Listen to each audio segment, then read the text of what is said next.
Bismillahirrahmanirrahim. Assalamualaikum warahmatullahi wabarakatuh.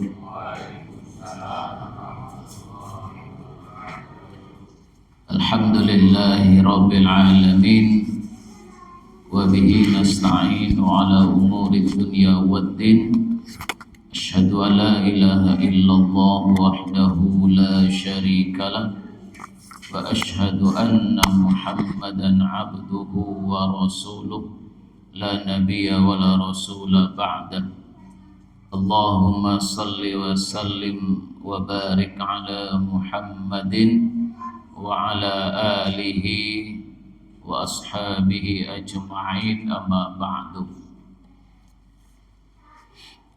Bapak Ibu kaum muslimin muslimah, jamaah maghrib dan jamaah kajian ba'dal maghrib rahimakumullah. Alhamdulillah, kita bersyukur kehadiran Allah Subhanahu wa taala. Di maghrib ini kita bisa melaksanakan sholat maghrib berjamaah, dan kita juga bersyukur kita bisa mengikuti kajian ba'dal maghrib ini. Salawat dan salam kita doakan semoga tercurahkan kepada Nabi kita Muhammad sallallahu alaihi wasallam.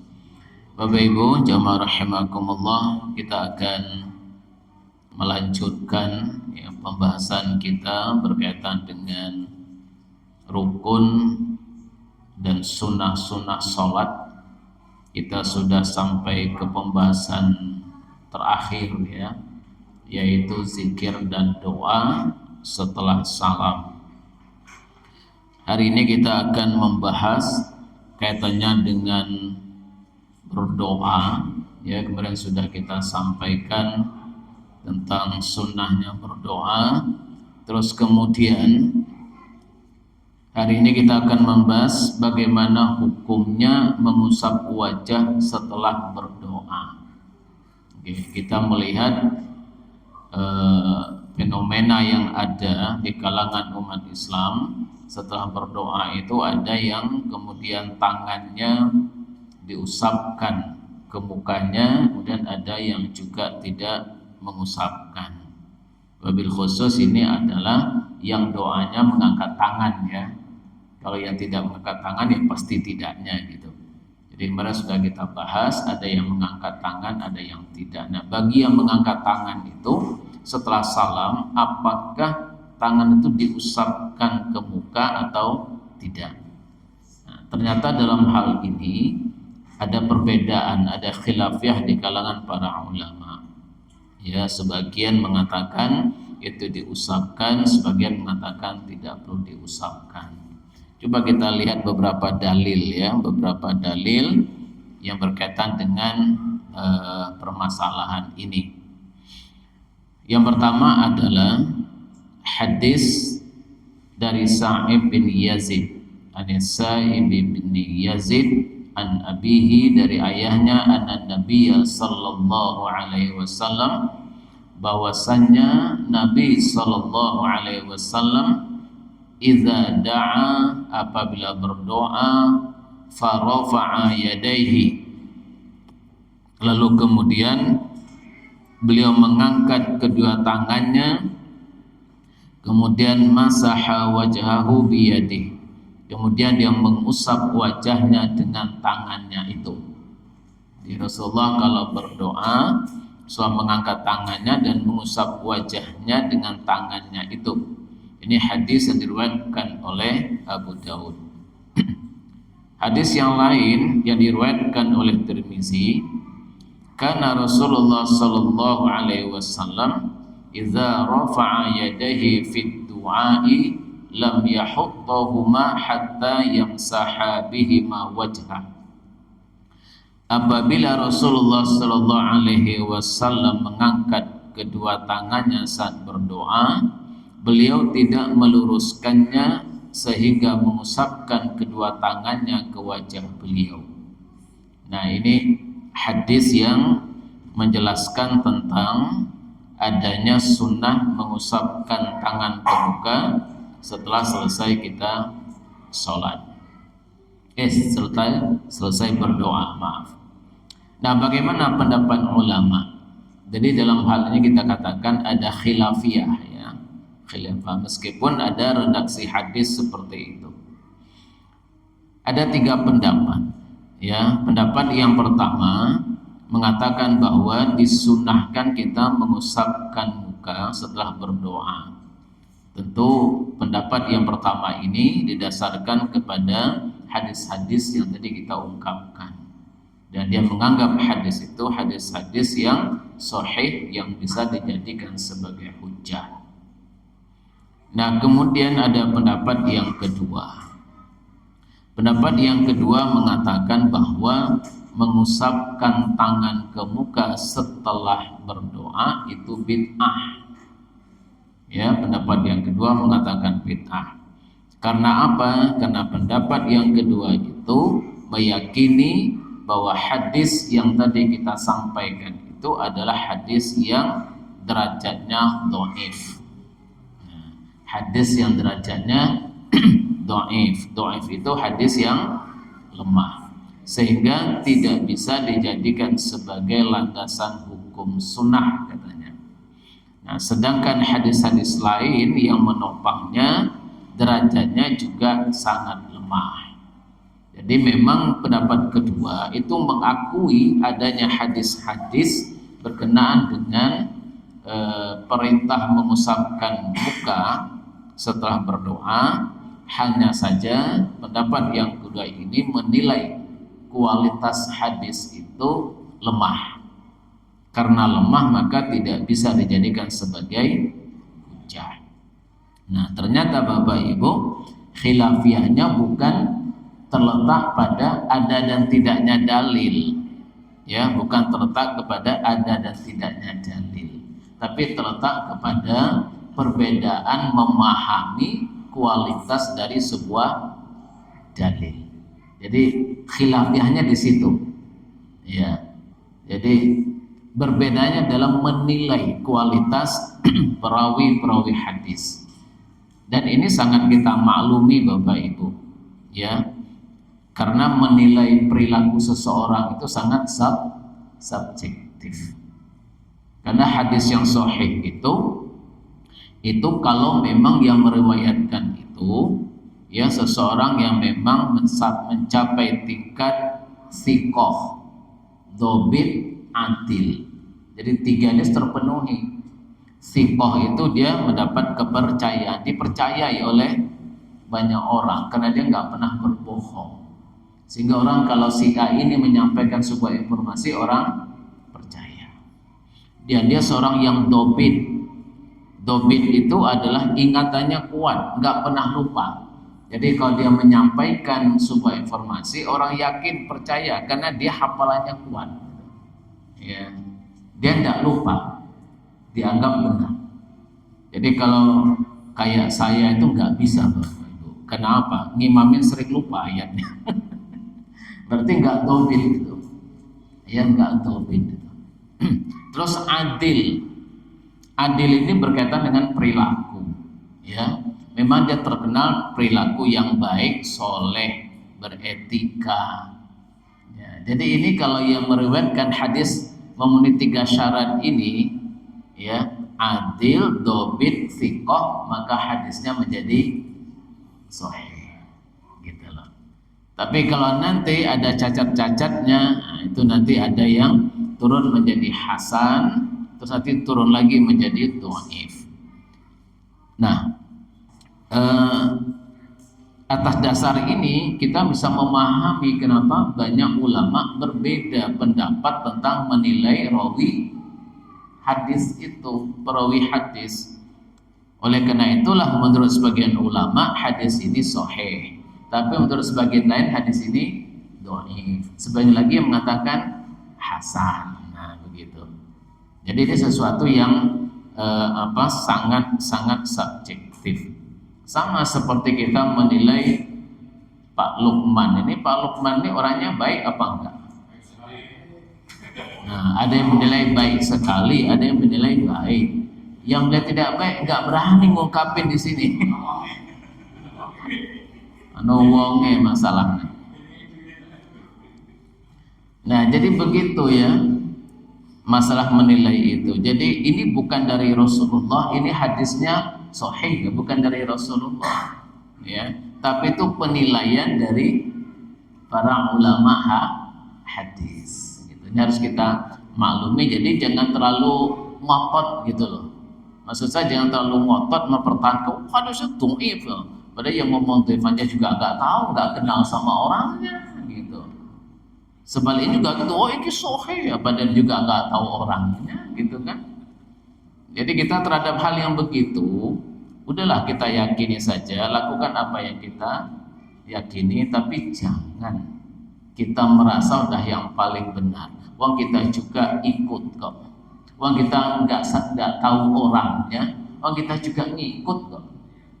Ya kan, ngikut pendapat yang lain kan, ulama A, ulama B gitu. Kita kira ngikut kok penatik kira umum. Kan gitu, kita tuh kan begitu, pengikut kok penatik ini enggak umum gitu. Padahal kita itu kan hanya orang berada di apa? Bagian apa? Rumput istilahnya itu.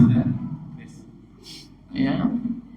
Nah, jadi kita harus tawadu ya.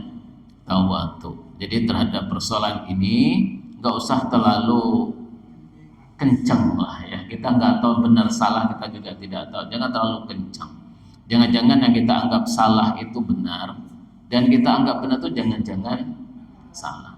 Tapi terhadap sesuatu sudah ijma, ulama mengatakan benar itu harus kencang. Ya, itu harus kencang.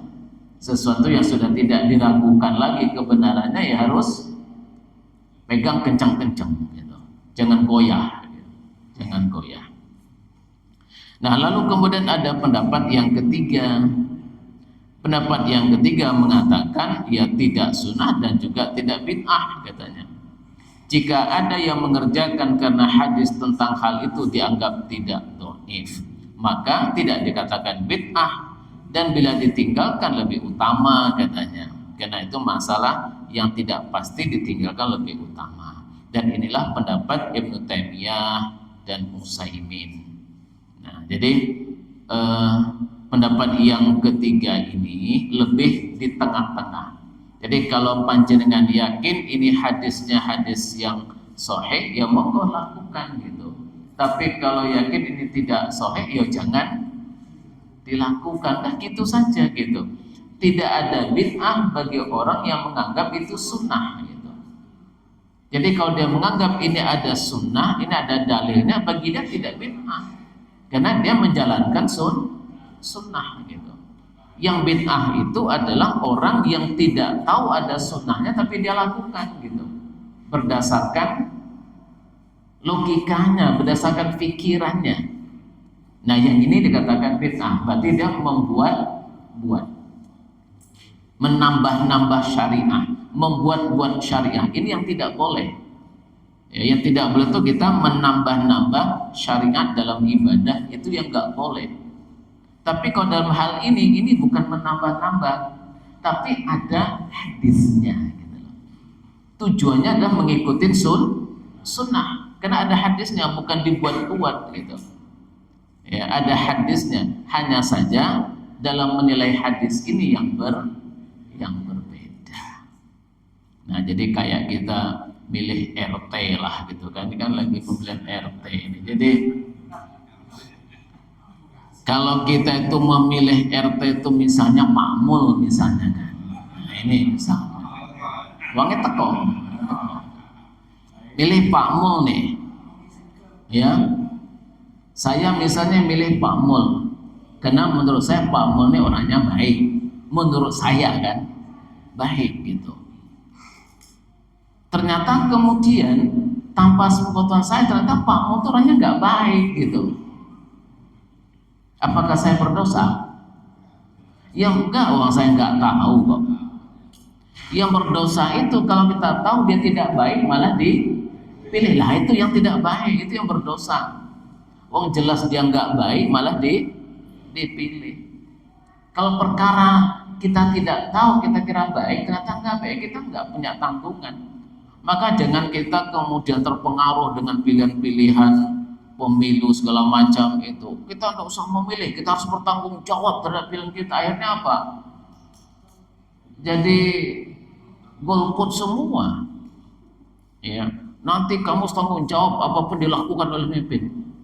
Kita tidak mungkin mempertanggungjawabkan perbuatan orang lain. Ya, kecuali kita memilihnya memang kita mendukung untuk berbuat buruk. Ya, dia kampanye, saya kalau nanti jadi presiden akan menjadi gubernur, bupati, saya akan korupsi. Nanti kamu tak bagi-bagi. Kita dukung. Lah itu iya itu. Itu jelas itu. Jelas itu kena itu. Ya. Tapi kalau dia mengatakan yang baik, yang benar dan kita tidak tahu memang keburukannya, ya monggo kita pilih. Perkara nanti dia berkhianat itu bukan urusan kita, itu urusan dia dengan Allah. Nah, ini sama dengan ini. Sepanjang kita memahami ini ada dalilnya, ada sunnahnya, kita lakukan, kita yakin ini sunnah, nggak ada bid'ah bagi kita. Meskipun hadis itu di luar pengetahuan kita ternyata dhaif gitu loh. Di luar pengetahuan kita ternyata hadisnya palsu. Itu bukan urusan kita.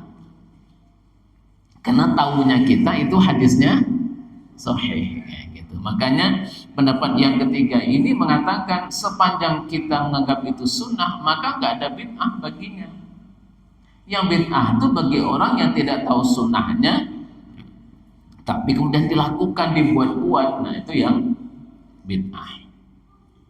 Nah cuman Ibnu Taimiyah dan Utsaimin mengatakan karena ini masalah khilafiyah, berarti tidak ada kepastian akan kebenarannya, maka meninggalkannya lebih baik. Nah gitu. Jadi da' ma yuribuka ila ma la yuribuk. Tinggalkan yang kamu ragu, ya ambil yang kamu tidak ragu. Jadi kalau ini diragukan, tinggalkan. Itu yang lebih baik. Begitu Bapak Ibu kaitannya dengan mengusap muka. Jadi kalau dilogikakan adalah mengusap muka itu adalah untuk memberikan kebarokahan. Nah, ini kalau dicari-cari apa alasannya, lalu para ulama mengatakan yaitu untuk memberikan kebarokahan. Itu saja itu. Lalu kemudian dikembangkan, nah kalau itu menjadi kebarokahan berarti tidak hanya muka dong, berarti nanti juga boleh diusapkan ke tangan, badan, seluruh tubuh. Nah ini jadi pengembangannya di situ. Jadi kenapa ada orang kok setelah berdoa lalu mengusapkan muka, terus badan, tangan sampai segini, itu dia menggunakan logikanya tadi, ya. Jadi mengusap ke muka itu untuk kebarokahan gitu. Sehingga akan lebih baik kalau itu diusapkan ke seluruh tubuh. Jadi pemahaman tambahan gitu. Nah, Bapak Ibu jamaah rahimakumullah, ini informasi yang kita sampaikan tentang adanya khilafiyah tentang mengusap wajah setelah berdoa. Monggo lah panjenengan mau menggunakan yang mana, monggo silakan. Ya, kita tidak dalam konteks membenarkan yang satu menyalahkan yang lain, ya, tapi lakukanlah mana yang menurut kita baik dilakukan. Insya Allah kita ngaji seperti ini, terus kemudian kita mendapatkan ilmunya, kita lakukan. Kalau salah kita nggak ada dosanya, ya. Kalau salah dapat 1 pahala, tapi kalau benar dapat 2, ya kan? Man ijtahada fa asaba falahu ajroni wa iza akhta'a falahu ajrun. Seseorang kalau berusaha berijtihad, ini kalau mujtahid itu dia berijtihad. Kalau kita itu belajar, kita belajar, ya. Nah, kalau yang berijtihad itu benar ijtihadnya, maka dia dapat 2 pahala. Pahala melakukan ijtihad itu, yang kedua pahala kebenaran. Kalau dia salah, ini para ulama nih berfatwa, ternyata salah fatwanya, dia dapat 1 pahala. Pahala apa? Pahala berusaha untuk mencari yang benar gitu. Itu ada pahalanya. Kesalahannya Allah maafkan. Karena Allah tidak akan menghukum seseorang melakukan kesalahan karena ketidaktahuannya. Allah nggak akan menghukum itu. Ya. Allah nggak menghukum orang melakukan kesalahan karena ketidaktahuannya. Allah nggak menghukum itu. dan Allah memaafkan. Ya, Allah memaafkan. Oleh karena itu, ya, kita yang belajar ini juga disamakan, hampir disamakan dengan ijtihad, berusaha kita belajar. Terus yang kita pelajari kita amalkan, dia menurut kita itu benar, kita amalkan. Kalau itu benar yang ilmu kita amalkan, kita dapat 2 pahala. Pahala belajar dengan pahala kebenaran itu. Tapi kalau kita belajar ternyata salah, tapi kita amalkan, kita nggak tahu kalau itu salah, maka kita tidak berdosa. Kita tidak berdosa karena kita tidak melakukan kesalahan dengan sengaja. Jadi tidak usah khawatir, ya. Allah saja memaafkan kesalahan orang yang tidak sengaja. Kenapa kita kok tidak mau memaafkan saudara kita yang berbeda dengan kita, yang belum tentu dia salah? Itu logikanya begitu loh, ya. Allah saja tahu mana yang salah, mana yang benar, dan itu berkaitan dengan perintahnya dia, berkaitan dengan perintahnya Allah ini, ya. Dan dia tahu siapa hambanya yang salah, siapa yang benar. Tapi Allah tidak menghukum hambanya yang salah, yaitu bukan karena kesengajaan. Lah kita manusia, bukan berkaitan dengan kepentingan kita, yang pertama. Yang kedua, kita tidak tahu apakah benar-benar itu salah atau tidak. Tapi kenapa kita, ya, tidak mau memaafkan orang yang berbeda dengan kita, malah dicaci maki, malah menjadi rusak ukhuwah Islamiyah hanya gara-gara berbeda masalah khilafiyah. Coba bermusuhan gara-gara perbedaan dalam khilafiyah. Kenapa? Merasa dirinya paling benar. Allah yang maha benar saja memaafkan, lalu kita nggak tahu apa-apa kok, justru banyak menyalahkan. Ini kira-kira ini sombong mana Allah sama kita? Loh, Allah boleh sombong dan Allah nggak sombong dalam hal ini. Lah kita nggak boleh sombong malah sombong. Ini hati-hati dengan begini. Ini adalah godaan syaitannya luar biasa. Ya, godaan syaitan itu godaan kanan. Karena syaitan itu menggoda dari arah depan, arah belakang, kanan dan kiri. Ya, atas bawah nggak ada. Ya, setan menggoda hanya depan, belakang, kanan, kiri. Fabima aghwaytani la'aqudanna lahum siratal mustaqim summa la'atiyannahum min baini aydihim wa min khalfihim wa an syama'ilihim wa an aymanihim wa an syama'ilihim, ya, fala tajidu aktsarahum syakirin. Jadi syaitan itu mengatakan kami akan menggoda manusia itu dari arah depan, dari arah belakang, arah kanan dan arah kiri. Apa yang dimaksud arah depan? Syaitan itu menutupi pikiran kita tentang perjalanan hidup ke depan. Jadi syaitan itu melupakan kita akan kematian. Syaitan melupakan kita akan kehidupan di alam kubur. Syaitan melupakan kita akan yaumul ba'ats. Syaitan melupakan kita akan bayangan kehidupan di alam akhirat, di yaumul mahsyar, yaumul hisab, ya, yaumul mizan, yaumul sirat, yaumul jaza. Ini kan perjalanan hidup ke depan yang masih belum kita lewati ini, tapi ini akan kita lewati. Mulai sakaratul maut, kehidupan alam kubur, hari kebangkitan, kumpul di padang mahsyar, yaumul hisab, hari perhitungan, yaumul mizan, ditimbang, yaumul sirat, melewati siratul mustaqim, lalu kemudian yaumul jaza, hari pembalasan. Itu semuanya akan dilewati dengan sulit. Nah, Allah itu menginginkan kita mengingat ini terus. Wal tanzur nafsum ma qaddamat lighad. Hendaklah manusia itu hari ini sudah memperhatikan perjalanan hidup ke depan dan dia sudah nyiapin apa enggak. Makanya kata Allah, kamu hari ini harus sudah nyiapin untuk perjalanan hidup ke depan.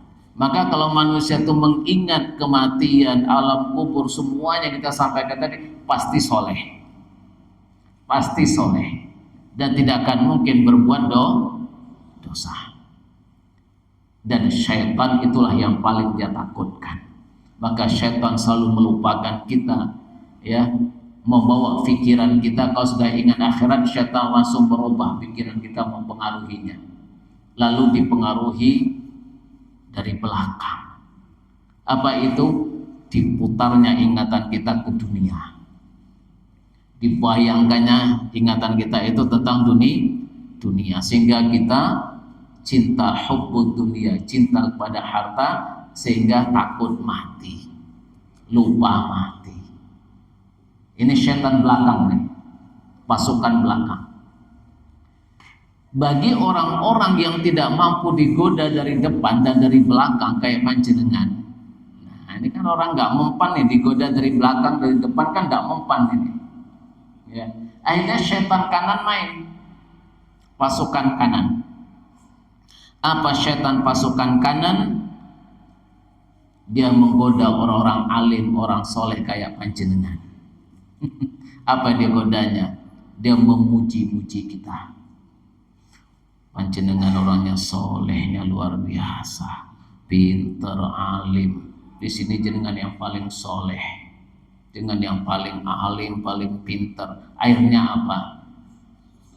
Kita pun menghitung-hitung amal baik kita, dibawa oleh syaitan. Iya, saya kemarin aja dari SD saja sudah sholat, sampai sekarang kayaknya lebih banyak amal soleh dari dosa. Wis ngaji, pokoknya udah langsung teringat semua yang kita lakukan. Dan apa? Kita merasa kita sudah soleh, kita merasa kita sudah alim. Disitulah muncul sombong, sehingga dengan begitu kita meremehkan orang lain tentang kesolehan orang itu. Kita meremehkan orang lain tentang keilmuannya, sehingga dia merasa lebih soleh, merasa lebih pintar. Dan itu terungkap dari sikapnya, meremehkan orang yang dianggap tidak soleh, meremehkan pendapat orang lain dengan disalah-salahkan segala macam.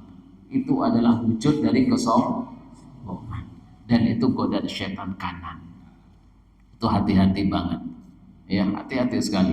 Maka kita harus menjadi orang yang tawadhu, dan itu orang Jawa insya Allah, karena ada filosofis hidup sing waras ngalah. Dan itu ada reward khusus di surga itu. Di surga itu ada sebuah tempat khusus, tapi di pinggir, tapi dalam. Gak apa-apa di pinggir, tapi kan di dalam. Itu khusus ditempatkan bagi orang yang mengalah di dalam berdebat, padahal dia dalam posisi benar. Ya, mengalah dalam berdebat padahal dalam posisi benar. Berarti yang benar ngalah. Itulah bahasa Jawa muncul sing waras ngalah. Iya itu. Jadi filosofi Semarang ngalah itu ada hadisnya itu. Ada hadisnya. Sing waras ngalah. Sekarang jangankan yang benar, yang salah aja nggak mau ngalah. Ya. Karena apa? Kesombongan itu. Nah, jadi kaitannya dengan perbedaan pendapat ini, ya, marilah kita jadi orang yang tawadhu. Ya, biarkanlah perbedaan itu jangan sampai hanya perbedaan yang sunnah, ya, yang tidak substantif, lalu kita menggadaikan sesuatu yang sangat-sangat penting dalam kehidupan kita, yaitu persaudaraan, ukhuwah Islamiyah. Itu nomor satu. Jangan sampai ini digadaikan gara-gara hanya masalah sepele. Sepele sama maksud ini masalah sunnah, ya, masalah sunnah, masalah adab, ya. Jangan sampai kita menghancurkan, menggadaikan sesuatu yang substansi. Nah, semoga nanti di Baitul Jannah ini kita berharap disinilah kita mempererat ukhuwah meskipun berbeda. Meskipun berbeda, nggak ada masalah. Imamnya basmalah jahar, mau disir, zikirnya mau bareng, mau tidak, ya silahkan. Mau kunut, mau tidak, silahkan. Jangan sampai gara-gara imam kunut, yang nggak kunut pindah masjid. Imamnya tidak kunut, jamaah kunut, pindah masjid dari masjid yang ada kunutnya, atau sebaliknya, ya. Nah, jadi coba kita bersatu dalam perbedaan, ya. Nah, kemudian pembahasan berikutnya kaitannya bersalaman setelah salam. Nah, ini masalah lagi nih. Habis salam ada yang salaman, ada yang bid'ah. Nah, ini kan fenomena. Coba kita lihat dalil-dalil umum tentang salaman, ya. Dalil umum tentang salaman ada kana ashabun Nabi sallallahu alaihi wasallam iza talaqu istasafahu wa iza qadamu min safarin ta'anaku. Para sahabat Nabi sallallahu alaihi wasallam jika saling bertemu mereka bersalaman, dan jika mereka datang dari safar mereka saling berpelukan. Jadi kalau sering ketemu salaman, tapi kalau udah lama nggak ketemu pelukan. Gitu. Tapi nggak ada cipika-cipiki loh ya. Ini cuman pelukan, ya. Ya kayak Teletubbies itulah, gitu kan. Kalau ketemu kan pelukan Teletubbies, kan tidak pakai cipika-cipiki, ya. Nah, dalam hadis yang lain, ma min muslimaini yatalaqiyani fayatasafahani ila tahatat anhuma zunubuhuma kama yatahatu anisyajarati waraquha. Tidaklah dua orang muslim yang bertemu lalu berjabat tangan, melainkan berguguranlah dosa-dosanya sebagaimana gugurnya daun dari pohonnya. Ini luar biasa. Kita ketemu kok nggak salaman, itu eman-eman, ya. Pada salaman itu menggugurkan dosa-dosa. Cuman ada etikanya dalam salaman. Orang yang berjalan dengan orang yang berlari, siapa yang mengucapkan salam? Yang berlari, yang berkendaraan dengan yang berjalan, siapa yang mengucapkan salam pertama dahulu? Yang berkendaraan. Yang berjalan dengan yang duduk, mana yang mengucapkan salam? Berjalan. Yang datang dengan tuan rumah, siapa yang mengucapkan salam? Yang datang, jangan tuan rumah menyerobot. Tamunya mengatakan assalamualaikum, mau di rumah. Lah ini yang mau datang bingung. Ini dia boleh, itu hak saya. Itu jangan menyerobot haknya orang. Ya. Yang disik-disian itu kalau sederajat.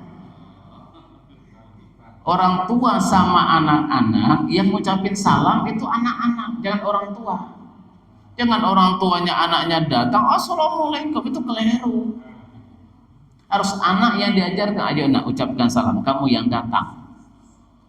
Jangan kita kemudian nyambut anak assalamualaikum, nah keliru itu.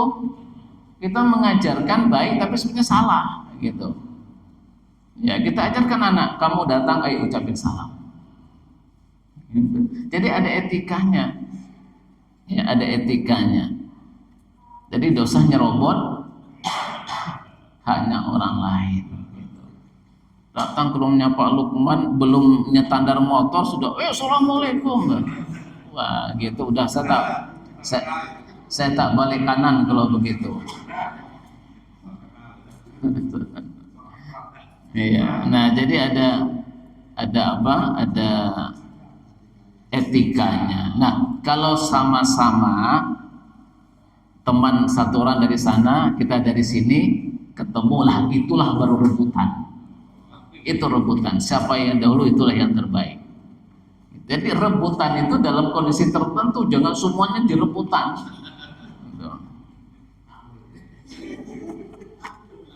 Pak Mul ya. Kadang-kadang sering gitu kok, kita ketemu orang, kita yang datang, dia yang ucapin salam ke kita gitu.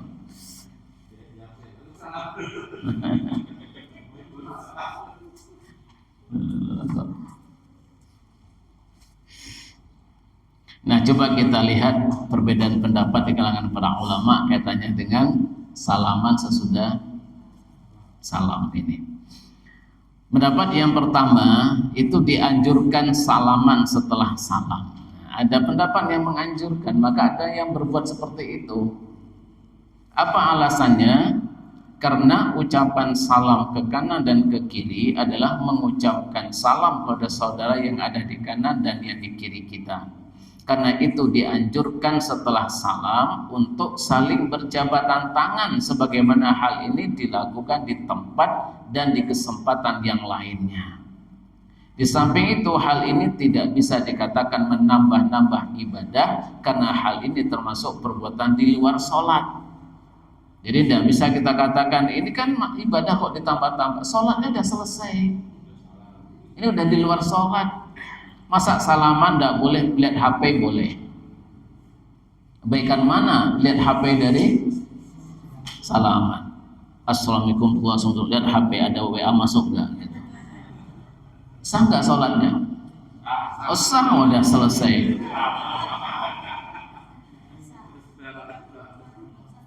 Iya kan?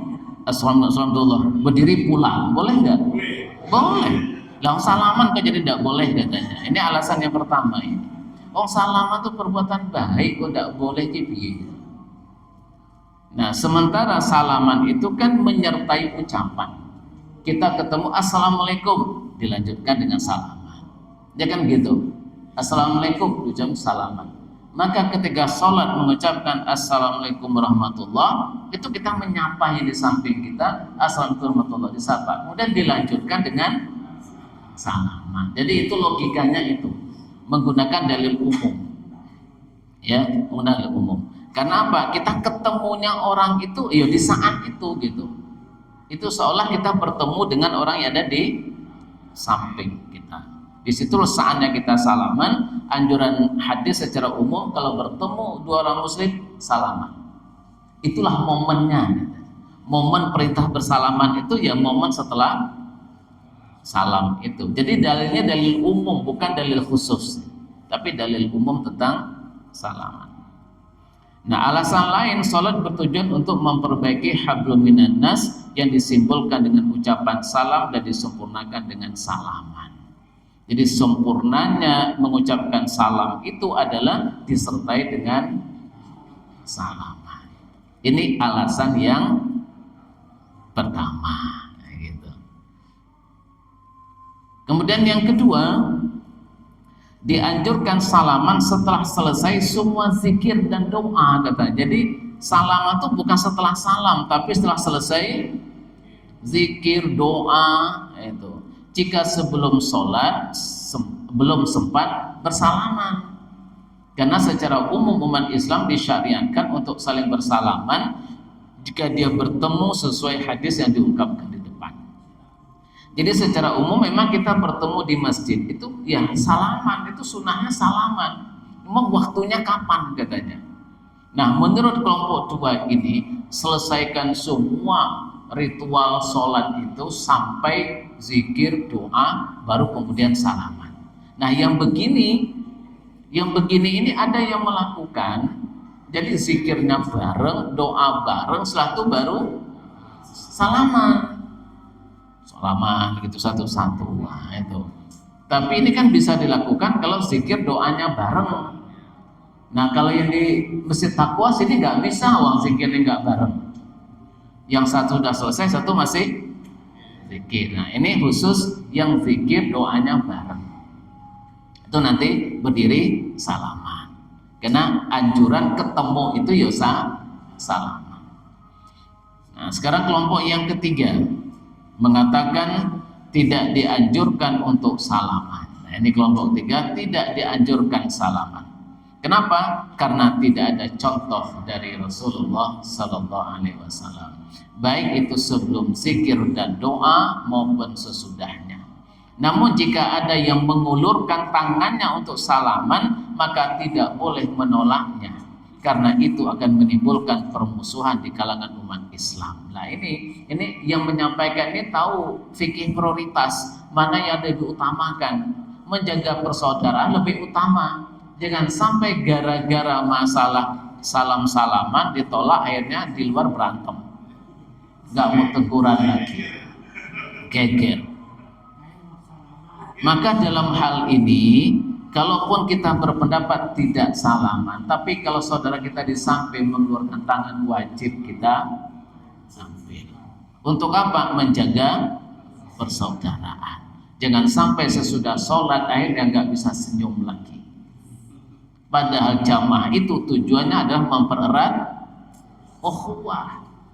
Jangan sampai dengan sholat justru ukhuwahnya rusak hanya gara-gara salaman. Nah, ini kelompok yang ketiga ini ya mengatakan memang tidak dianjurkan, tapi kalau ada saudara kita yang mengulurkan tangannya, kita tidak boleh menolaknya demi menjaga persaudaraan.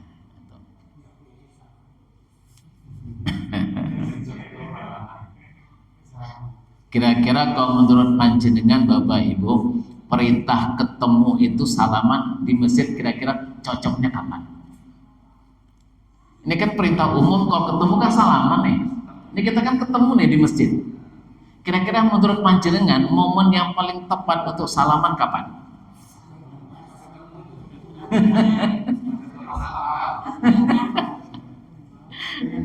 Kalau ada saya lihat kalau di Masjid Taqwa yang ibu-ibu saya amati, karena ketika saya ngimamin kan saya menghadap ke belakang. Itu ibu-ibu itu iqomah itu salam-salaman. Sampai imamnya sudah Allahu Akbar dia masih salam-salaman itu. Jadi salam-salaman itu sebelum sholat malah itu. Tapi yang laki-laki juga salaman, tapi nggak banyak seperti ibu-ibu. Ibu tuh kayaknya muter ya. Iya, lama sehingga sholat sudah dimulai ibu-ibu masih salaman. Tapi kalau bapak-bapak cuma di samping kanan kiri, saya perhatikan. Ya, kanan kiri bagus, sekira tuh bagus itu. Ya, disitulah bertemunya gitu. Nggih, monggo lah panjenengan mau ngambil yang mana silakan, tapi prinsip dasarnya adalah umat Islam kalau ketemu disunahkan salaman. Sekarang ketemu di masjid, ayo kita salaman. Kapan waktunya? Nah, ini ya khilafiyahnya.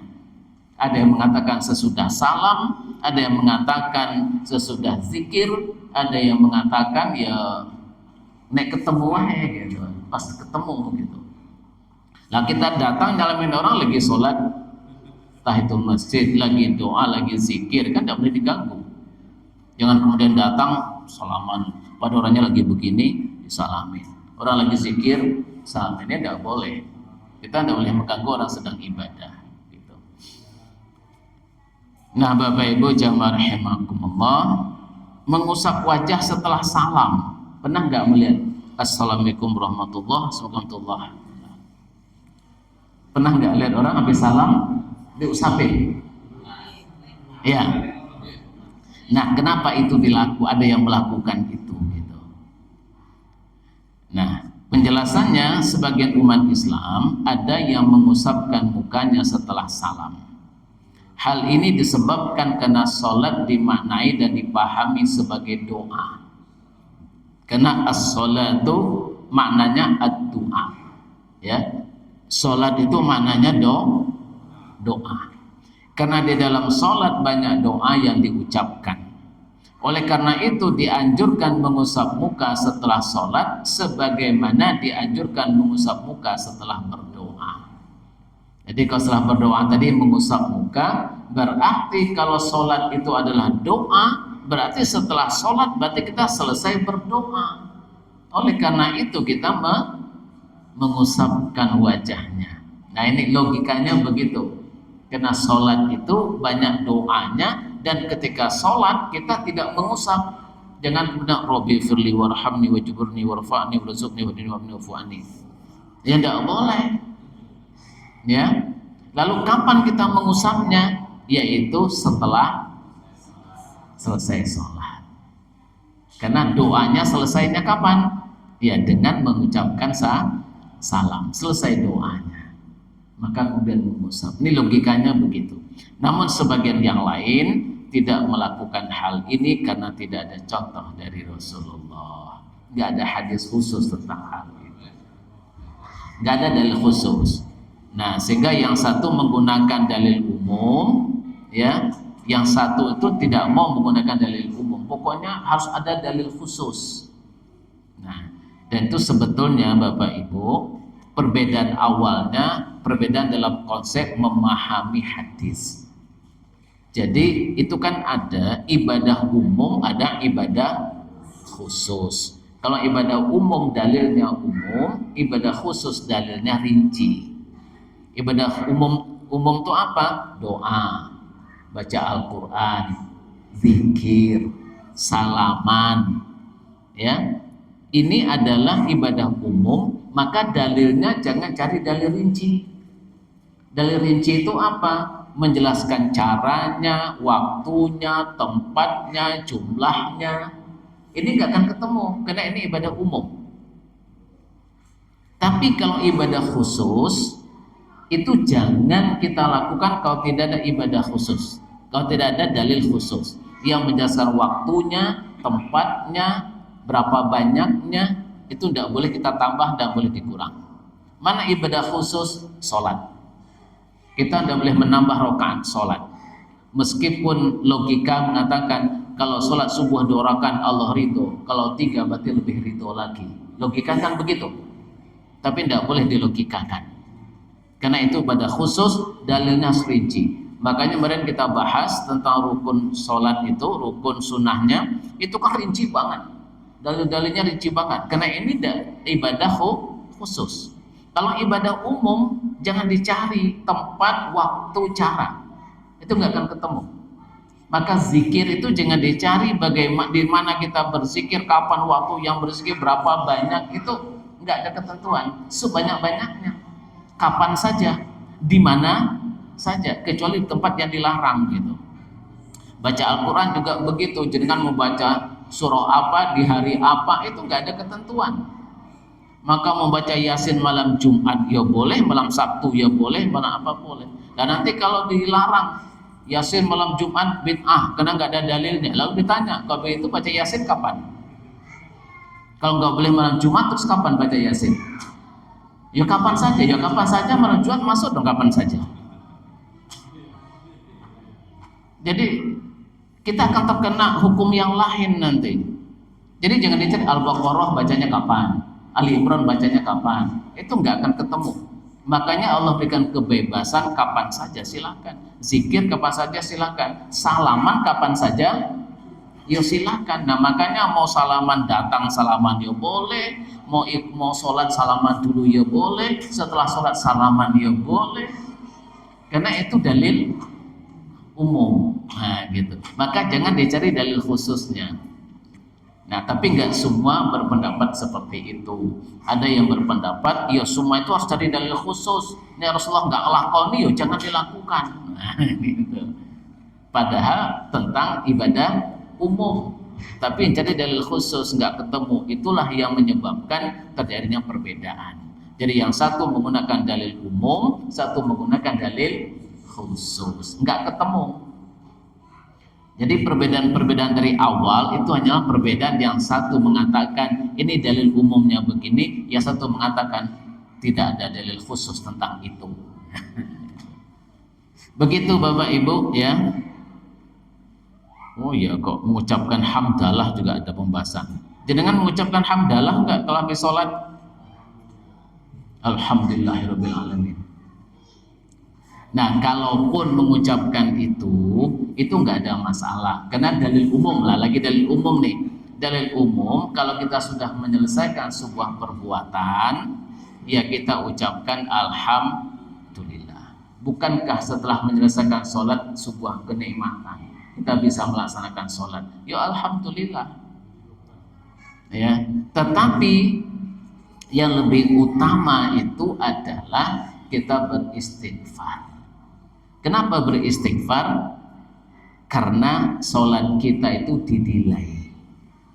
Sholat kita dinilai. Kita takut kalau nilainya rendah. Oleh karena itu kita istighfar. Maka yang dianjurkan oleh Rasulullah itu adalah lebih diutamakan istighfarnya. Tapi yang alhamdulillah jangan disalahkan karena menggunakan dalil umum. Gitu. Baik, itu saya kira ya.